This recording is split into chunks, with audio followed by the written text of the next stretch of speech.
Sa ngalan ng Ama, ng Anak, ng Espiritu Santo. Amen. Panalangin para sa mga may sakit.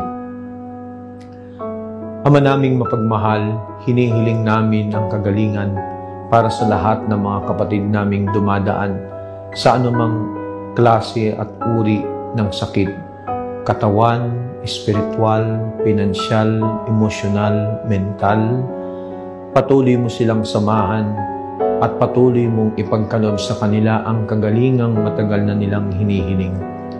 Naway ang panibagong lakas na kanilang makukuha sa iyo sa pamamagitan ng kanilang panalangin ay tunay na magbigay ng panibagong pagkakataon upang sila'y patuloy na sumunod sa iyo at maglingkod.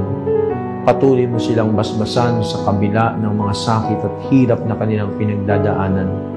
Naway ang bawat isa sa amin ay tunay na makasumpong ng kagalingang hindi lamang pisikal, pagkos mas lalo tigit espiritual, upang kami patuloy na magsumamo at sumunod sa iyo.